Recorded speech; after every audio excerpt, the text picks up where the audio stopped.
Well,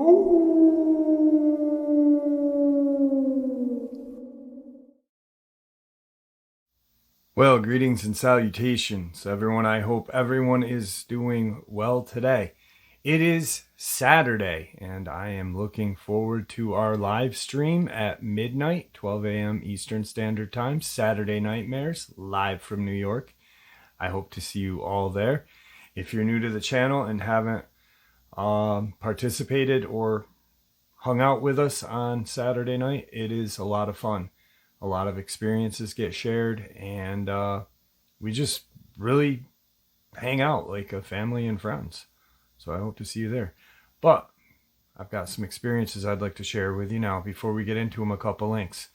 As many of you know, I rely on Patreon, PayPal, channel membership, and the merch to help the channel to continue to grow and go. Links to Patreon, PayPal, and channel membership is in the description below. Merch is displayed directly under the video. Also, Dogman Frightening Encounters, Volume 1 through 3, the audiobook versions. They all were written and researched by Tom Lyons, narrated and produced by me, Jeff Nadolny. Those audiobooks are available on Audible, Amazon, and iTunes, links to which are also in the description as well. And finally, last but definitely not least, if you'd really like to help support the channel to continue to grow and go, simply subscribe. It doesn't cost a cent. Click the like button, takes half a second. If you don't want to miss out on any of the informative uploads I put out daily, click that bell icon, and folks, please leave a comment. Why? Well, because these things really do help the channel to continue to grow and go.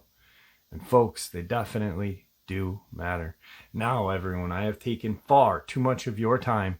Let's jump in to today's upload, shall we? Today's first Tennessee subscriber submission. Hey man, I am a subscriber, and I'm just going to tell you that you've helped me out a lot more than you could ever imagine.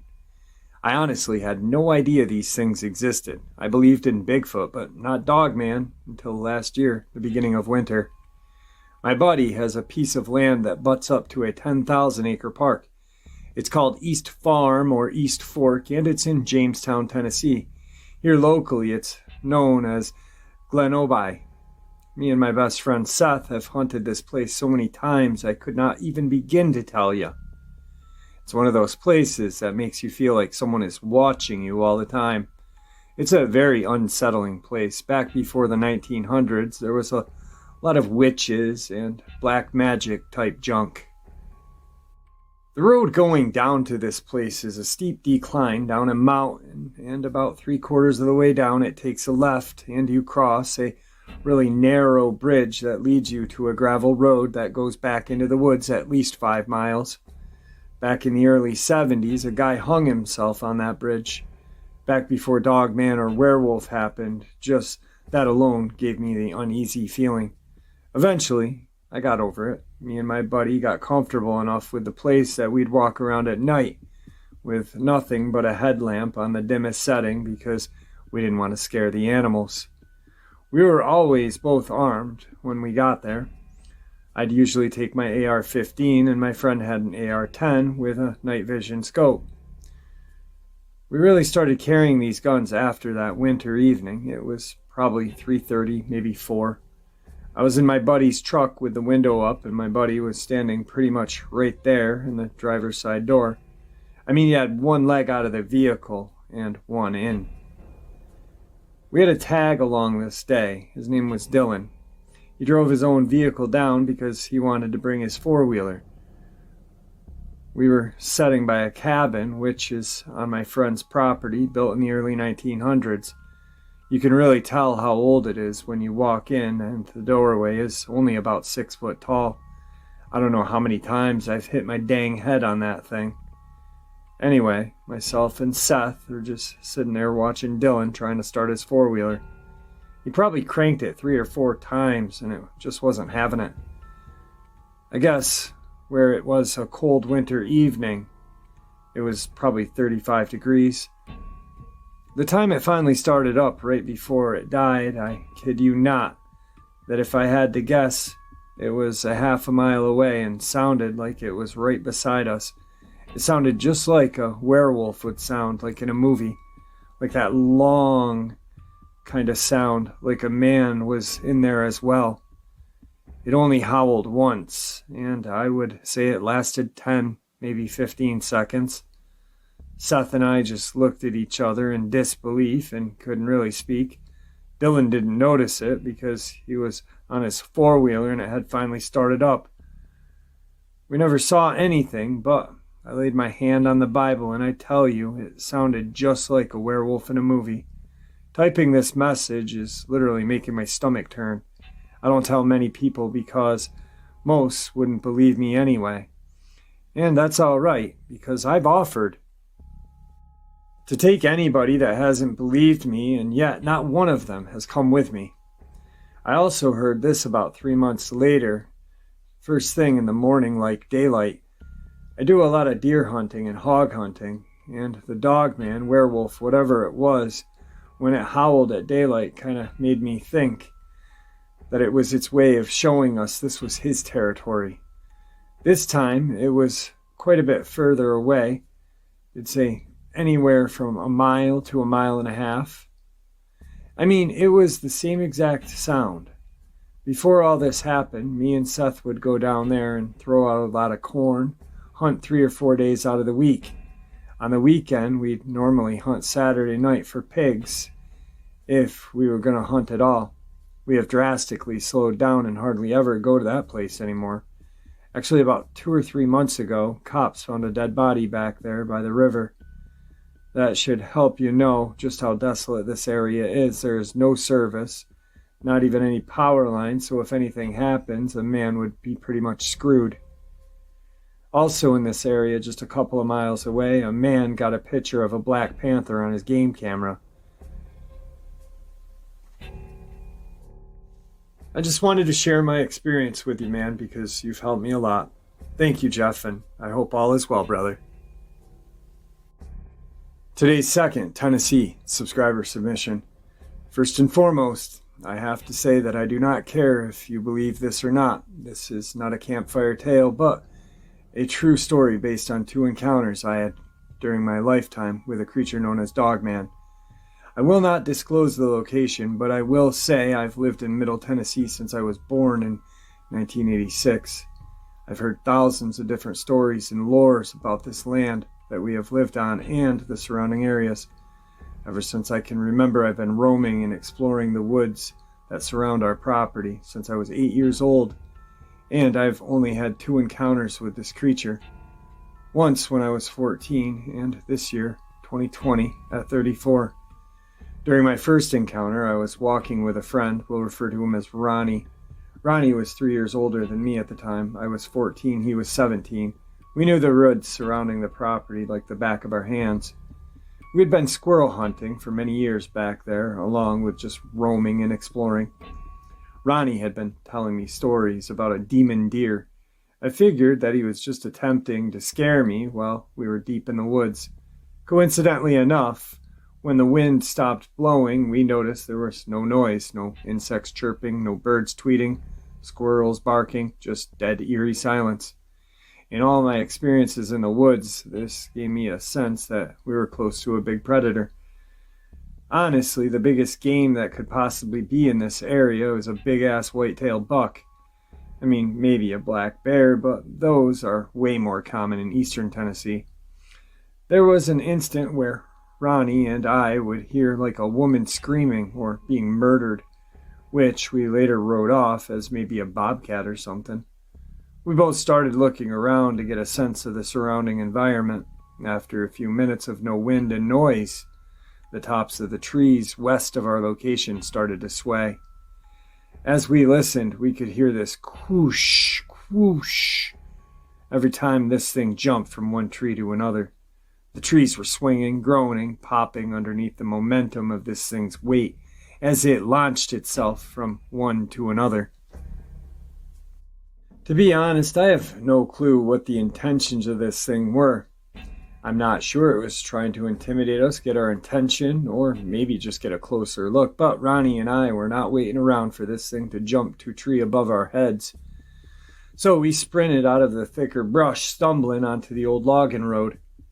We could hear this thing following us by the sounds of the trees again snapping and popping as this thing was now swinging on the trees that were literally 20 feet away. We were so terrified because there should have been nothing in those woods with the ability to swing and launch itself from tree to tree moving like that. At the time, I hadn't even gotten a glimpse of whatever it was swinging atop the trees. It sounded like a 600-pound wood-roaming gorilla. We didn't stop and look, we just ran. We bolted down the old logging road all the way back to the road and down Ronnie's dad's driveway and into his house. We never spoke a word of it to anyone. Hell, we didn't even see it. What would we say? Fast forward 20 years. I'm now 34 instead of 14. Up until this second encounter, I have not known what it was that scared the holy crap out of Ronnie and I that day in the woods 20 years ago. Current date is August 14th, 2020. So I'm chilling out in the backyard, smoking some killer nugget and burning this God-forbidden pecan wood that barely burns unless you have a very hot fire already going. The fire pit sits about 15 feet from the edge of the tree line. Now, I know what you're thinking. Oh man, you were smoking pot. You probably hallucinated this. I have never hallucinated while smoking marijuana. And I'm a psychedelic advocate. I've dropped LSD numerous times, along with smoking 5-MeO-DMT and NN-DMT, and never, while even on psychedelics, have I ever seen anything even close to this. As I'm relaxing by this fire out back, I hear a loud pop. I instantly snap my head up to look in the direction that the branch breaking noise came from, and that was the instant I first laid eyes on this thing. Blinking 2 or 3 times to actually make sure I was actually seeing this thing. Standing at the tree line 15 feet from my fire was a gigantic black outline of what looked to be a wolf standing on its hind legs. I was shocked at the sighting, but noticed very fast that I did not feel afraid. I didn't feel negative energy coming from off of it. What I can only describe as literally an 8-foot walking wolf. I didn't feel the sense of evil everyone talks about. I actually felt relaxed and at peace with him being so close to me. As I looked closer, I noticed that its hair was well maintained, didn't smell any obnoxious odors, or smells of decay and death as many others have described. This thing looked civilized, tamed, intelligent, advanced. Hell, I'd even say this thing looked enlightened with a knowledge I was totally unaware of. Its eyes were not amber as other accounts describe. This creature's eyes were a fluorescent blue. Mesmerizing, to be quite honest. As I'm looking, I noticed it had 3 braids in its hair on the side of its head. It reminded me of a Native American style braid because of the turquoise thread that was laced in between the hair and the braid itself. It looked like this thing is very well taken care of. That's why I say it looked advanced, or maybe even just in tune with its environment. After a moment staring at it, it took off faster than anything I had ever seen before, and almost unnatural on 2 legs, but at the same time so fluid and effortlessly. I feel like this was the creature that Ronnie and I had encountered that day in the woods 20 years ago. I think it was just curious of us. It didn't give off any vibes of harm or danger, just curiosity, maybe bewilderment.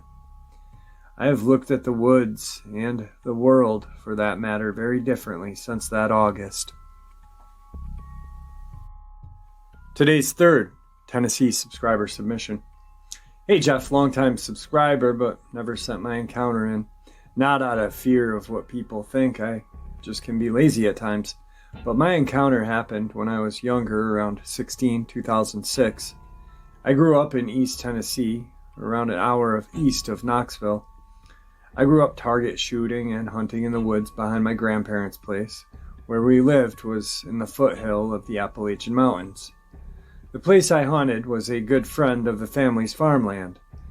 The land butted up to my grandparents' land, so needless to say, I was always over there. The layout of the land was a series of hills and valleys. One side of every hill was a clear of long trees.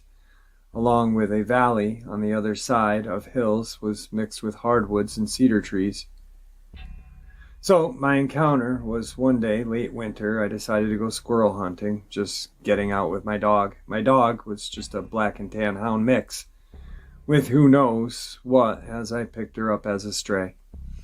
This day was very different than the rest, since normally she would just run all over the place, and if I needed to call her, I would just shoot my .22 up in the air and she'd come running.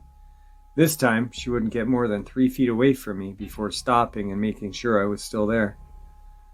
The day was the typical cliche no sounds of nature. I shrugged it off and kept going, even though I knew it was a sign of a predator in the area.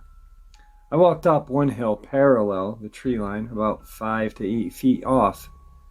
I heard something match pace with me step for step. I stopped, it stopped. The entire time my dog was at my feet watching where the sound was coming from. I have grown up in the outdoors, and I know the difference between something walking on 4 legs and walking on 2. This thing was walking on 2.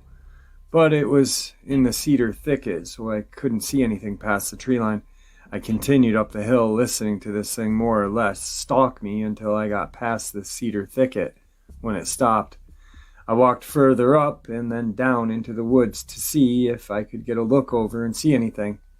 But as it never left that cedar thicket, I couldn't. I should mention that my dog refused to come into the trees with me. I walked back out of the trees and took the same path down the hill, still 5 to 8 feet from the tree line. As soon as I got to the edge of the cedar thicket, the footsteps started again, step for step. This entire time, I never felt afraid or dread like many people mention. I was more curious than anything.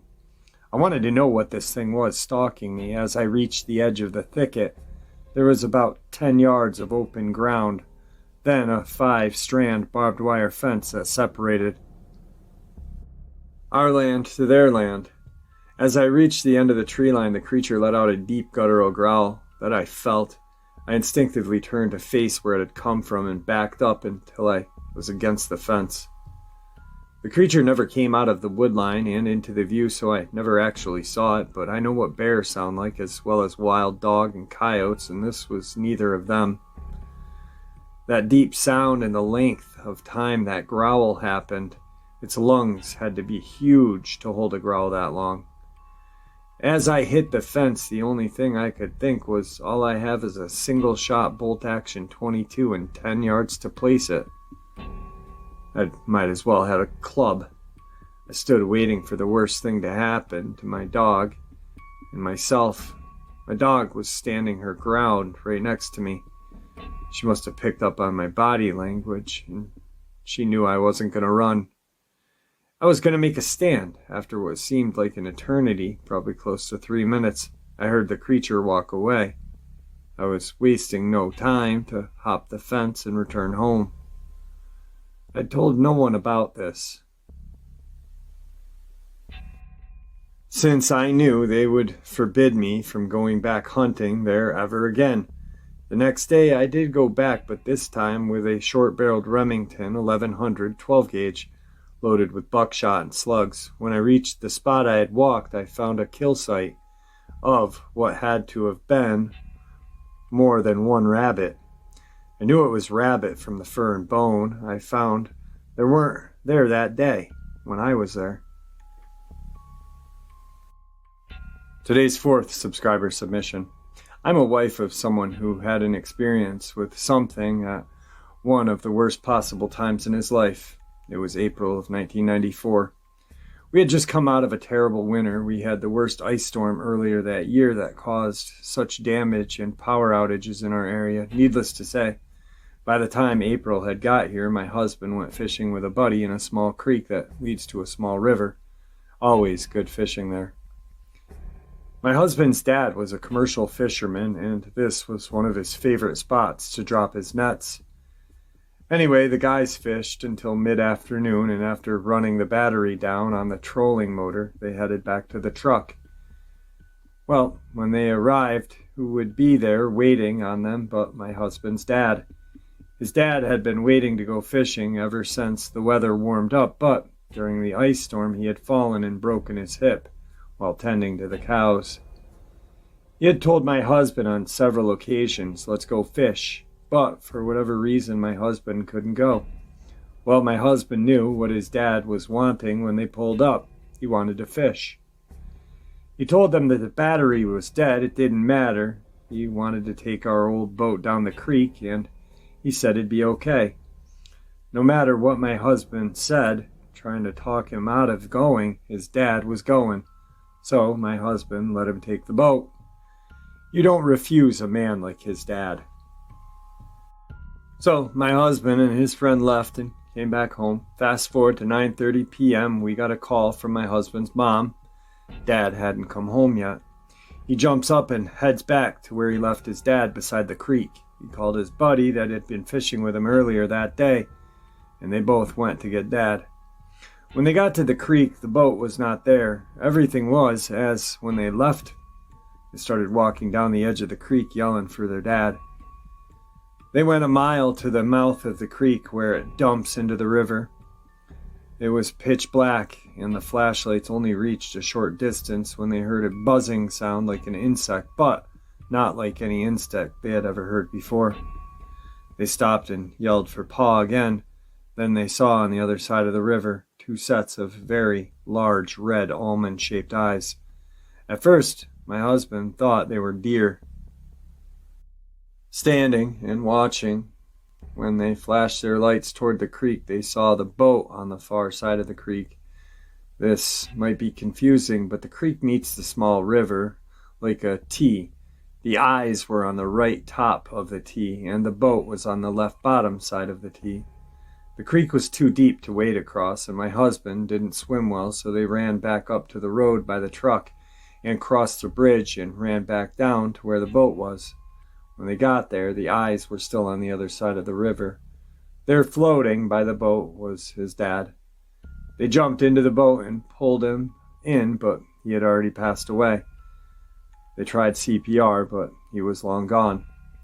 They grabbed the paddle and the garden hoe that was in the boat and tried to paddle back to the truck. At first they hadn't realized that the boat was not tied off. It was just sitting there. They started trying to paddle, but they kept hitting something underneath the water. But that can't be. It's 15 to 20 feet deep where they were. But what were they hitting? Something, and it was jerking at the paddle and the hoe like it was trying to jerk it out of their hands. They were so freaked out. They had just found his dad dead. Big red eyes, jerking the paddle. It's a demon and it's trying to get us. That's what my husband's friend said. My husband screamed, "Come on, you son of a bitch. You got him, but you're not getting us." My husband's friend was scared and tried to shut my husband up. But he told his friend, "Don't be afraid." Then it stopped. They were able to get the boat moving. They were not hitting anything under the water. The paddle and the hoe were not being jerked anymore. On the way back, one of my husband's cousins had shown up on a four-wheeler, so they sent him to call rescue. When they finally got back to the truck at the bridge, rescue had just arrived. After 10 years later, we had a Bigfoot researcher go with us to that spot where this happened. I had seen something on one of those Bigfoot hunting shows that made me think about the eyes they saw that night. This was the first time my husband had been back since the terrible night. He realized then that boat had not been tied off in the creek and river, had significant current, that the boat and his dad should have floated down the river but did not. And where the eyes were, it couldn't have been a deer. The eyes were much too large and too high off the ground. So what actually happened that night, we will never know. But my husband said if it hadn't been for the buzzing sound, they would not have found the boat as soon as they did. So did the creature with the red eyes cause my father-in-law's death? We don't know. Could they have been watching over him until he was found? We don't know. We do know that Pa spent a lot of time in the woods there and on the creek and river. So they could have known him. He could have known them. Oh, by the way, he's Native American. He was not scared of anything but respected all. I know this was a very personal story, but it changed my husband forever. He won't fish or hunt anymore. He does not want to be in the woods. I wish I could get my husband back. Thank you for letting me tell his story, our story. Same subscriber. Next email. I should have given you more location info on my letter about my husband's encounter. This happened in West Tennessee in a small farming community called Crockett County, on a small creek called Cypress Creek that dumps into a small river called Forked Deer River between Highway 54 and Highway 152. We used to live 1 mile from the creek on 152, and we had lots of scary things like hearing breathing next to the house and just creepy feeling that you did not want to be outside after dark. At the time, I didn't know what was going on, but when X-Files, the series on there, was a episode called The Detour, and a creature in this show had red eyes. And when my husband saw that, he screamed at me, "That's what I saw!" Needless to say, that was the last time he watched X-Files. That got me to researching, then Finding Bigfoot started, so I eventually called them, started asking questions about the eyes. That was who the investigator was from, Finding Bigfoot. Now I've talked to this subscriber and I love this person. We had a good, decent talk a long time ago. I'm going to actually email them to see how the husband's doing, to see maybe he'd be willing to come on. I know he wasn't back then, but maybe he is now. Needless to say, Finding Bigfoot is a shit show. No offense to this person. Then they know I'm not trying to offend them at all. They did a lot of filming up here, and they didn't find anything. Actually, I remember 2 of the cast members up here were at like a diner called the Hen House, and the owner he's a character. You know, he's owned the place for 40, 50 years, and he messed with them, and I guess he had told him that he had seen something, and because they were like city folk, he had said city folk, and he had them walk like a couple miles through some fields and wood line. It was pretty mean, but anyway, let's finish this email. Sorry. I just realized I didn't tell you that the medical examiner ruled out foul play in my father-in-law's death, accidental drowning. There was no outward trauma to his body. I always thought that after healing from broken hip, when he had fallen into the water, he could have had a blood clot causing a heart attack. Also, my husband never told anyone except me about what really happened for fear of ridicule. He was a businessman in a neighboring small town, and we knew how the rednecks can be. So his friends, himself, and me were the only ones that knew what happened that night. He did give me permission to tell the story to Finding Bigfoot and BFRO, and they sent a lady investigator from Nashville. She was kind of nice, very understanding about the case. Her findings, as well as my story, is the one on Crockett County, Tennessee. She contacted me sometime later and wanted to put this on her show, but my husband said no for fear of small town syndrome. I myself don't think that it was a Bigfoot. And I know because the title of my channel, I'm going to say it was a Dogman, but obviously I'm not just a Dogman channel. And I'll explain to you why I have that name sometime later. I've had the name for 4.5 years now. Well, 4 years. Yeah, since 2017. But anyway, so the reason why I feel it is a Dogman is because the glowing red eyes, the fiery ambered color eyes, we do hear Bigfoot having different colored eyes as well, but I just feel like maybe Pa had been fishing there for so long that maybe when he was out fishing, he'd throw a Dogman, a couple fish here and there. You see it often. Throw him a couple fish over, I mean, in my eyes, it'd be more apt to throw a 4-legged canine, even if it's big, some fish, because, we care about dogs as humans, than a Sasquatch. And maybe maybe he just had, a small heart attack or something, or maybe the Dogman stood up, and that really kind of put him over the edge. And unfortunately, he was found passed away in the river. So, I don't know. Anyway. Today's final Tennessee subscriber submission is from someone who's been on the channel 2 or 3 times, Rusty Coleman, or Donald Coleman Jr. Good friend of the channel. Like I said, he's been on other channels, but he chooses to share on mine because I try to be as nice as possible to all my subscribers. Real great guy. He's been on the show, like I said, a couple times. Really interesting. He's got a lot of information. He actually is the guy that put me in touch with Kumbo. So I got a lot to thank this guy for. So let's get into Donald Coleman Jr.'s Tennessee subscriber submission. This he sent me via Facebook Messenger. I don't use it, Facebook Messenger often. I should probably check it every once in a while, but I found it, and here it is. I didn't hear about the L.B.L. murders until I first shared my encounters with Lon Strickler on phantomandmonsters.com on February 5th, 2015, in written form using my own words. This is also a true story. In 1982-83, year I was a public safety officer with South Fulton Police Department in Tennessee.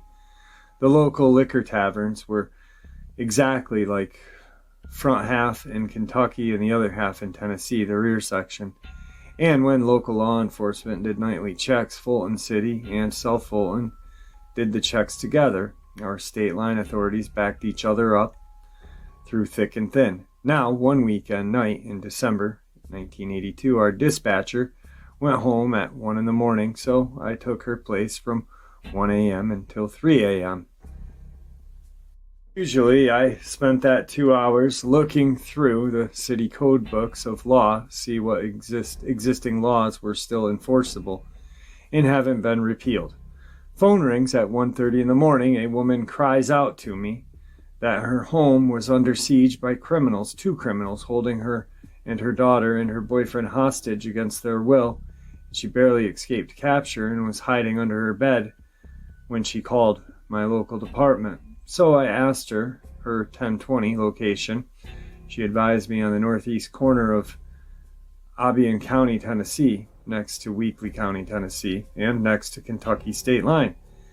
I asked her why she hadn't made contact with either the sheriff's department, only with mine. I got my 6th sense telling me this was a bogus call. So I told the woman to hold on. I was able to raise on low-band law enforcement radio Memphis, Tennessee highway and had the 1033 emergency traffic and needed immediate attention, requested high-ranking officials with Tennessee Highway Patrol to contact me public service ASAP, and a captain called me over the telephone. I relayed the 1033 emergency traffic concerning hostage situation, and he then asked me this bizarre question: how far is the L.B.L. from this event? Which, at the time, struck me rather odd, like why bring up the L.B.L. in the first place? Which, at the time, never heard about the L.B.L. murders of the family of 4 that happened in March of 1982. Anyway, Captain told me to treat this hostage call as the real deal, and multiple agencies responded. 1033, like 2 Kentucky Sheriff's Department, Kentucky State Police, Obion and Weakley County Sheriff's Department, Martin Police Department, and Rescue Squad Ambulance Service.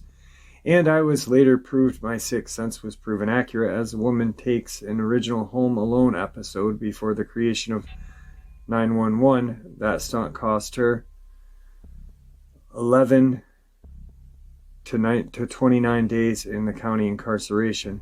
You have my permission to relay this story on your Dogman channel.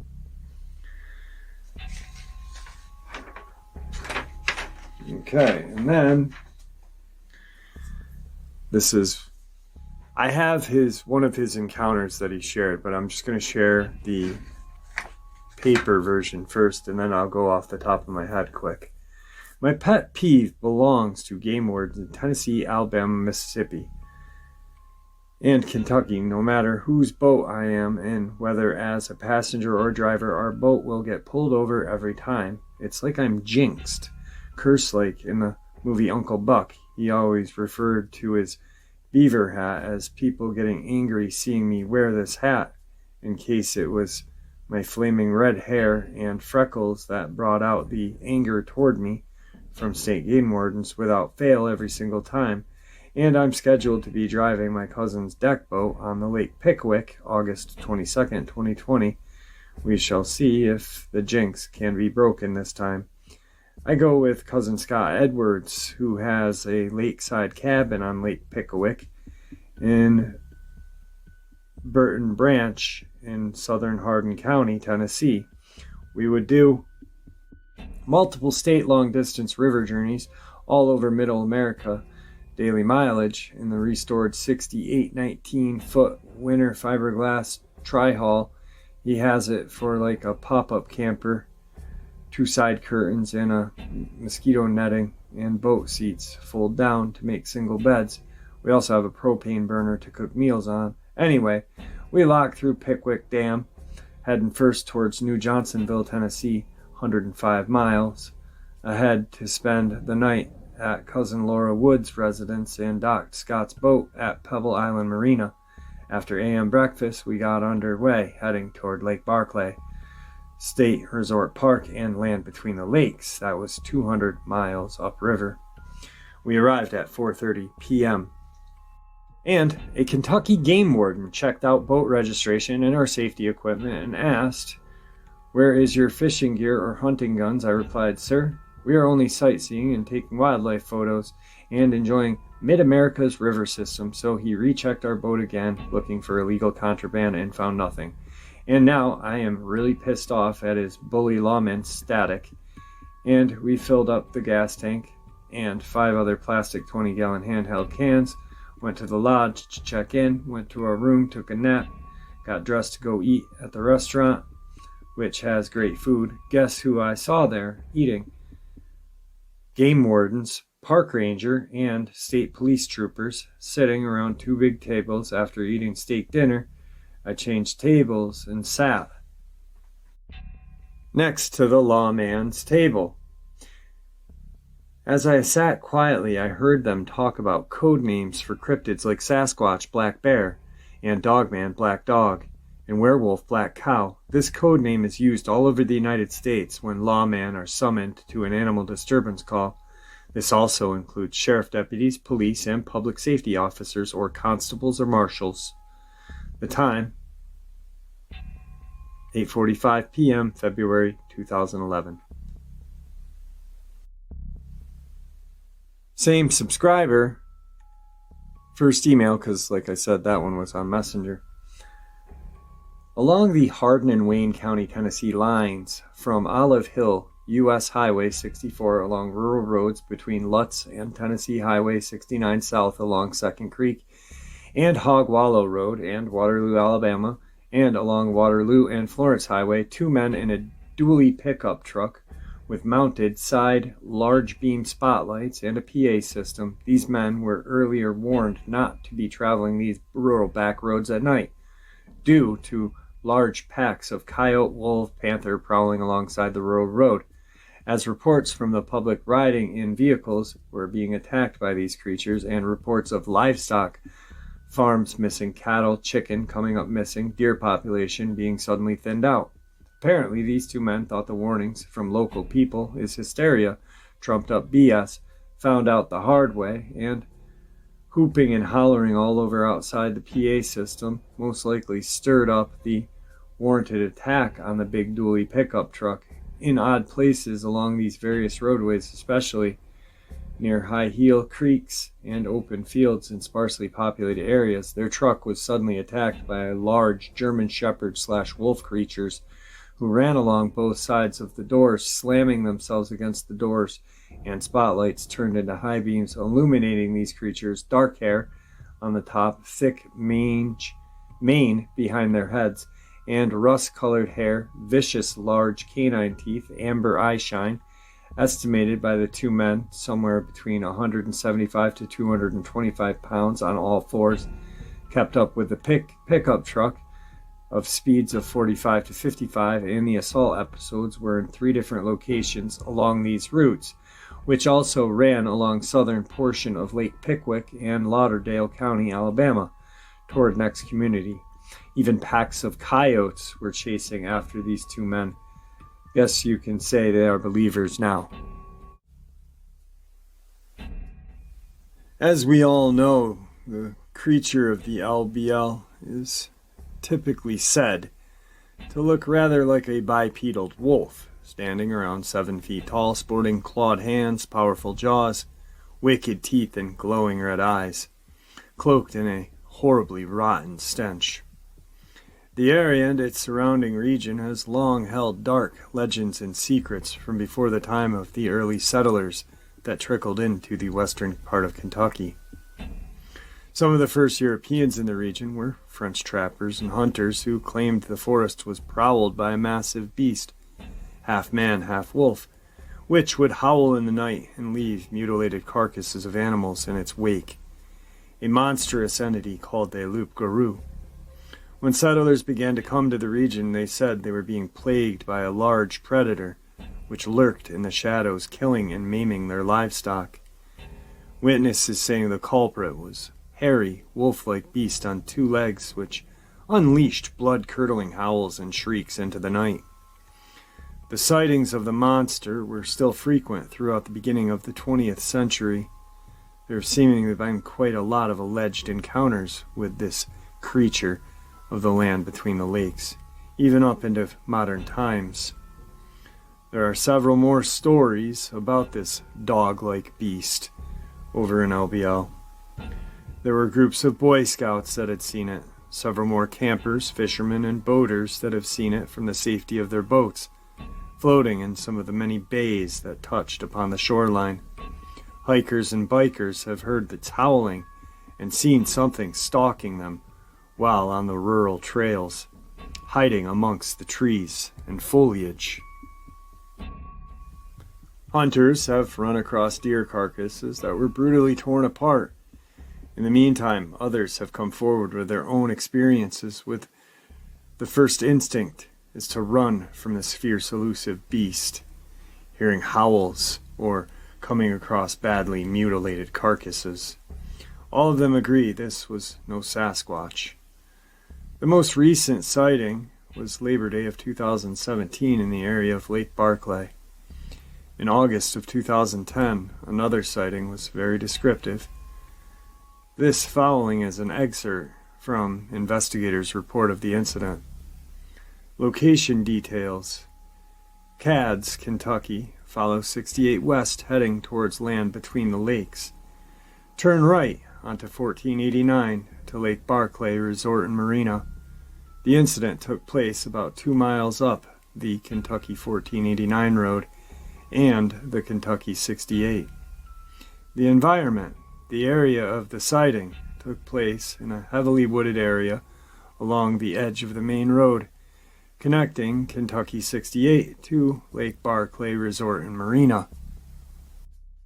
The witness described the creature to be approximately 7.5 feet tall, 3 feet wide, stocky, with matted, medium brown hair.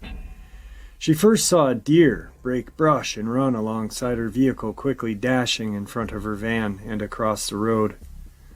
She originally mistook the creature for a tree or bush, but realized the creature was chasing behind the deer. She said as it passed right outside of the driver's side window, it seemed to have a surprised look in its eyes. The creature was so close to the vehicle she could have reached out the window and touched it. The creature did not cross in front of her after the deer, and the encounter only lasted a few seconds.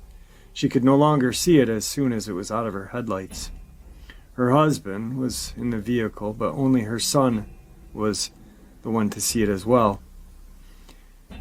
The witness was very forthcoming and genuine, describing the sighting her and her son had that evening. Still, other reports from the 70s and 80s claim the creature stalked and brutally killed a family of 4. Another says a bow hunter was killed and torn apart by the same creature. Sometimes physical evidence is claimed, such as odd footprints, tufts of hair, and dugout nests that appear to have been slept in by something large. But these have all remained inconclusive at best. Almost all of the incidents concerning this Dogman came from the areas north of Highway 68 and 80. Other Bigfoot sightings have come from various areas nearby, but not in the area of this Dogman. Strange, the person who actually saw the beast gives a first-hand account of her experience. She described the odor of the creature as the same as the other encounters. It happened on May of 2012 near Wrangler's Camp in L.B.L. She's only spoken to one other person. She had hiked a short distance up the hill when she unexpectedly came fairly close to this creature sitting and watching her. It let out the most blood-curdling snarl she had ever heard. She stated she was frozen in terror and began to pray. Finally, it stood up. She described the beast as massive, around 7 feet tall, with large canine teeth. Finally, the beast left in one direction, and she ran as fast as she could in the other. She's never been back since. It is obvious there's enough evidence to believe that there is something out there. Some of the stories of this creature date back to over 200 years. Some theorize that there is a family of them that inhabit hidden caves in the region. What is this creature of the land between the lakes? Is it actually a Dogman or a shapeshifter, as some have claimed? No one really knows. But it remains an unsettling case of what might or might not be something very strange and dangerous roaming about the wilderness of the L.B.L. For about 70 years, a tall bipedal wolf-like creature has been making regular appearances in rural Kentucky. This creature is known as Barilla. The name Barilla derives from a description given by the first witness to go public with his sighting in 1972. While being interviewed by the media, he stated the creature looked like a cross between a bear and a gorilla, thus being dubbed Barilla by the media. It is most often seen in the Gateway region of the state. The Gateway is an area located between the flatlands of the Bluegrass and the mountains of the eastern Kentucky. For this reason, it's also referred to as the Gateway werewolf. Most witnesses describe it as being basically the same type of creature that's been spotted in the northern states, except the Barilla is always described as having white or silvery gray coat. It is close to the height of an average man, with arms and legs similar in proportion to a human. The hands or forepaws are said to have long, curving, sharp claws. The feet, judging by footprints, are said to be elongated and somewhat human-like, but with shorter toes and a configuration more like a canine. The most striking feature, according to witness accounts, is an elongated snout with large, protruding canine teeth and pointed incisors. This wolf-like creature also has a tendency to be much more aggressive. There has been several instances of aggressive behavior towards humans from this creature. 2 involved actual attacks. Both required treatment at local hospitals. The first attack and first report of this creature in Kentucky occurred in Johnson County in 1944. A teenage boy almost had to fight to the death with the creature over a string of fish. The boy reported he had been fishing along a small stream and had a considerable number of fish on his stringer. He stated as he was preparing to leave, a wolf-like creature ran up from the creek bank and attempted to take his fish. It was described as having silvery gray hair and standing about 6 feet tall. The boy attempted to keep the fish, but he was soon overpowered and the creature made off with his catch. The boy stated that the creature walked off and actually turned and smiled at him. The boy was treated at the local hospital for lacerations and shock. The story was never made public, but information of the incident was leaked out by one of the attending medical personnel on duty at the time. The second attack happened in '72 along Hingston Creek in Bourbon County. Here, an early morning squirrel hunter was attacked and suffered deep lacerations across the back and legs. The unfortunate hunter stated he was attacked from the rear and pushed down on the ground. The hunter did not get a good look at the creature. He only saw its hands and a few brief flashes of the rest of its body. He described it as white or silvery with hands that were basically like humans, only much longer fingernails, and they were covered with white hair. The creature then proceeded to basically bounce him up and down. The hunter credits his escape from a possible real death by playing dead.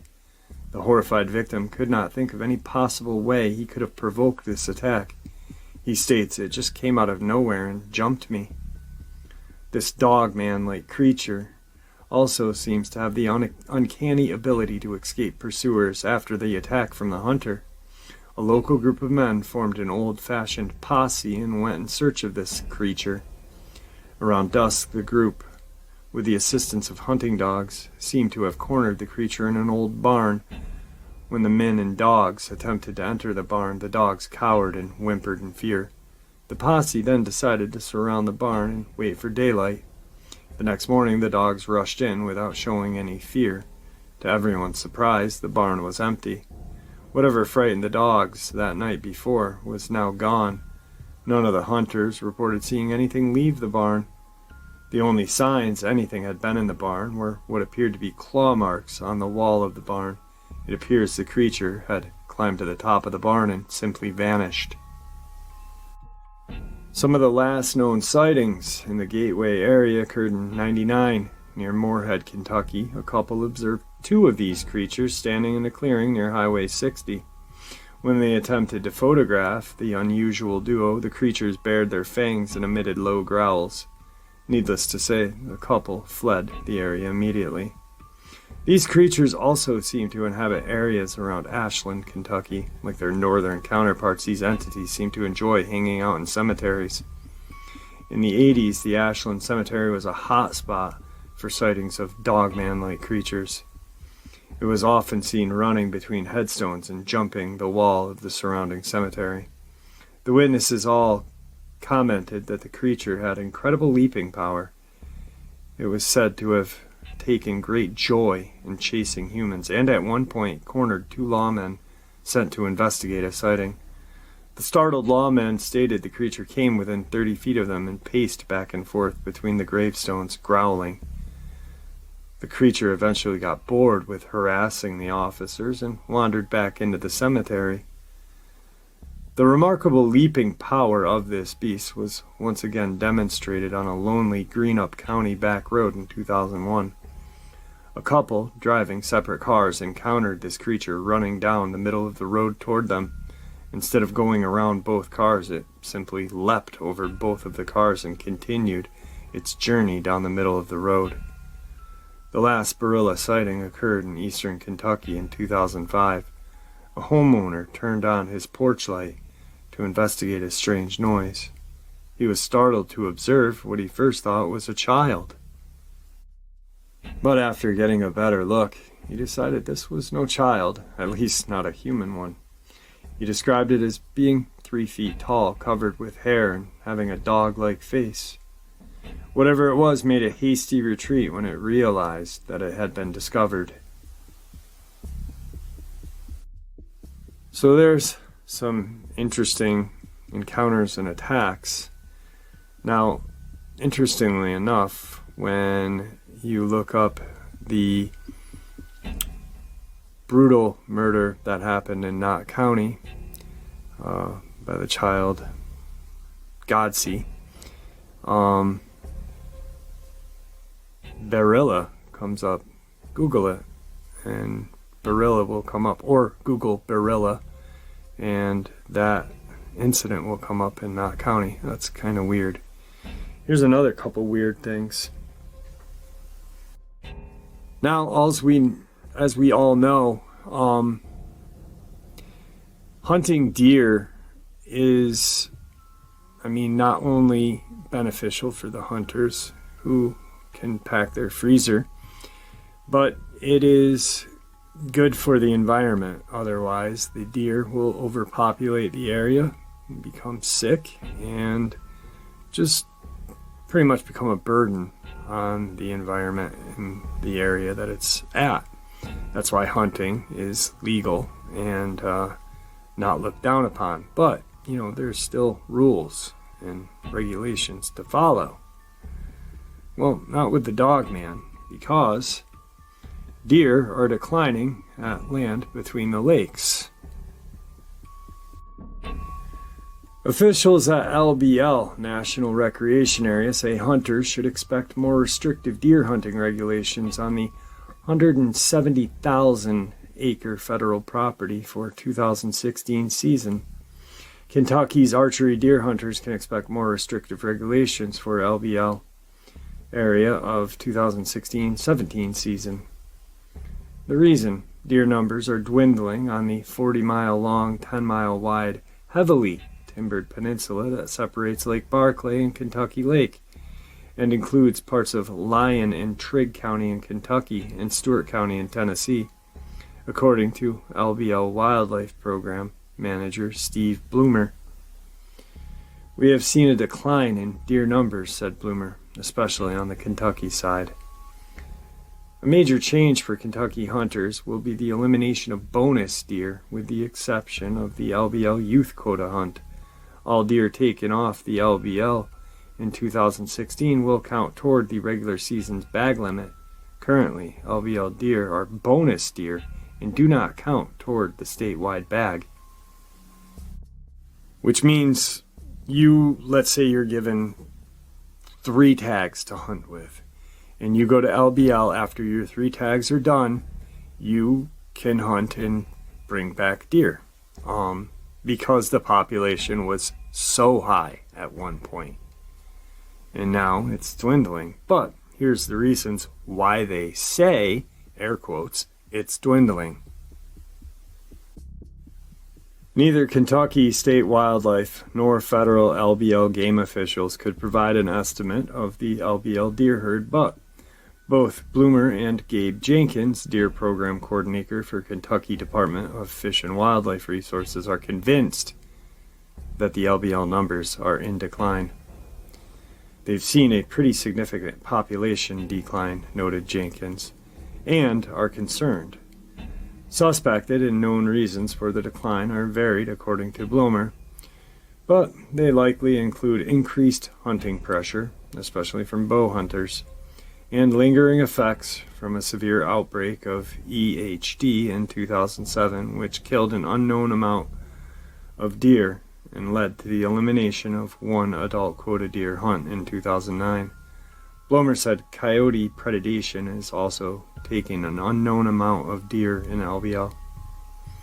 The changing habitat is also a major factor. Bloomer and Jenkins agree that the absence of open land at the L.B.L. is detrimental to deer numbers. Approximately 94% of the property is heavily forested. L.B.L. has traditionally been rich with whitetails, and one thing that has shifted in the half-century since the property came under federal control is the expansion of forest canopy. In the mid-60s, the property had at least 18% of open land. Today, it's fewer than 7%. Deer and turkey benefit from the mix of forest and open land habitat. At L.B.L., we manage for a variety of species and objectives, Bloomer noted. If we managed just for deer, the deer would certainly benefit from more open land and more open management.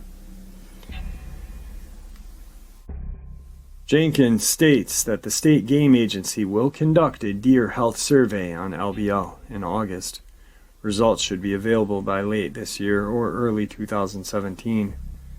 Mass-produced by area's vast hardwood forest does provide an excellent whitetail food source, but that is only available for a few months, and the availability of acorns and other nuts vary from season to season. The mixture of open land and forest, which provides sunlight and fresh forest floor growth, is optimal deer cover and habitation. The 7% of L.B.L. property that is open land includes co-opted farm plots along with power lines and road right-of-ways. Less than 4% of the forest is actively managed. So pretty much what they're saying is that now bow hunting and regular hunting is taking out the population of deer, also coyotes, and so on. Which I call BS, because there's a reason why we hunt deer, and I explained it earlier. They get sick, they breed, they just, it has to happen. And a lot of people don't like it, but it does. It really does have to happen. At some point, there were so many deer that it didn't even count on your tag if you hunted at the L.B.L. So, I mean, that makes no sense. What, because there's a couple thousand more bow hunters, we're going to just completely eradicate a population of white-tailed deer in Kentucky? BS. Next is the coyotes taking and killing deer. I'm going to get heat in the comment section from a couple people. My dad's property has coyotes, and I've seen them take down deer lots of times. Well, good for you. But it's not that often that it happens. Sure it happens, but, the chance of me walking down the sidewalk and smelling a fart in the wind happens too. But, it's not going to lead to the mass eradication of white-tailed deer in the L.B.L. And then the forest growth. Well, forest growing is great. Open land is great for the deer to graze and stuff like that, but there's still a lot of food in that forest. So BS on you too.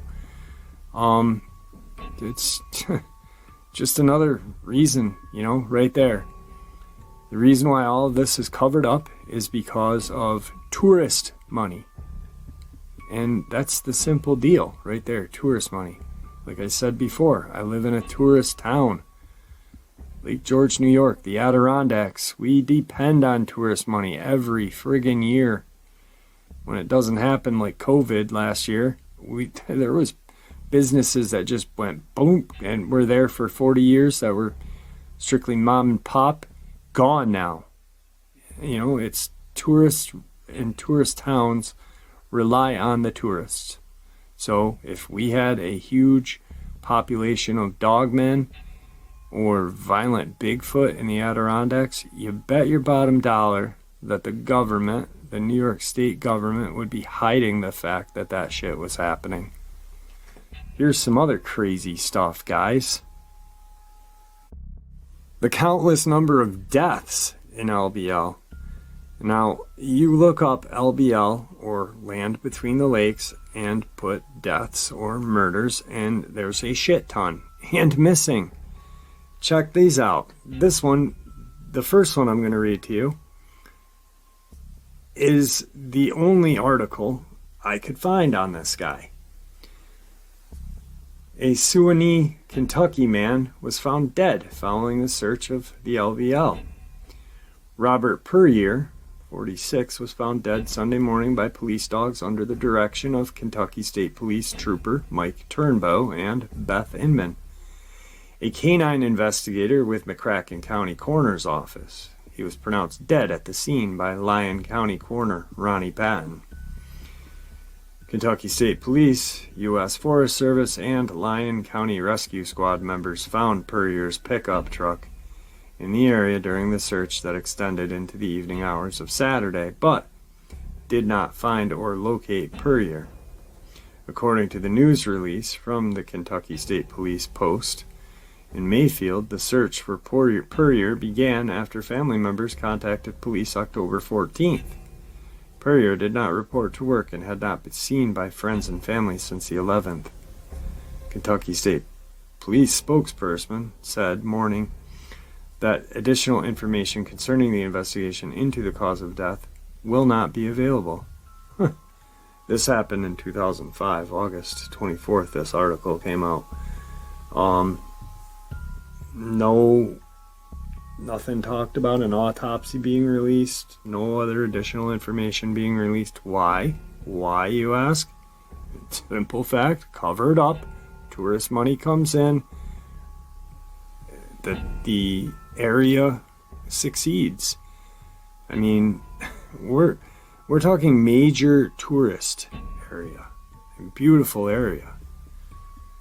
And then this crazy one. 2 bodies found at the lake. Autopsies are being performed today at the Regional Medical Center in Madisonville on 2 bodies found floating in Lake Barclay early Wednesday at Devil's Elbow Recreational Area at the L.B.L. News release from Kentucky State Police said one of the bodies was an unidentified male, while the other was an unidentified female. Trooper Barry Meadows said the condition of the bodies indicated that they had been in the lake for a while. Meadows said one of the bodies was discovered by boaters in the small Devil's Elbow Bay, while the other body was located floating in nearby channel of Lake Barclay. No signs of foul play. Meadows added there were no abandoned boats in the area. Trigg County Sheriff Department was dispatched to the scene at 7:05, according to Sheriff Randy Clark, who said no one had been reported missing in Trigg County. Meadows also said state police had not received reports of missing people in the surrounding area. State police also are investigating an abandoned sports utility vehicle, which had been found recently in Devil's Elbow area. State police detective traveled to Springfield, Tennessee Wednesday afternoon to examine the vehicle that was towed from the Devil's Elbow recreational area last week. State police are investigating the case. The Kadzid Police Department, Kentucky Department of Fish and Wildlife, the U.S. Forestry Service, and Trigg County Coroner's Office are assisting in the investigation. All right, folks. I hope you enjoyed today's upload as much as I enjoyed sharing it with you. I'd also hope to see you at tonight's live stream, Saturday Nightmares, live from the Adirondacks. We really do have a lot of fun, 12 a.m. Eastern Standard Time. I'd like to thank you all for supporting the channel. It is your support that keeps the channel growing and going, and what gives people a chance and a place to share their experiences, judgment-free. Just everyone's simply treated with the respect that we all deserve. Please stay safe, happy, healthy, and ever vigilant, keeping an eye on our children, pets, family, and friends. These creatures are real. They are out there, and they are dangerous. Share this information with the people you love and care about, and it may just help save their lives someday. Until next time, never stop asking questions, never stop searching for the answers, and God bless.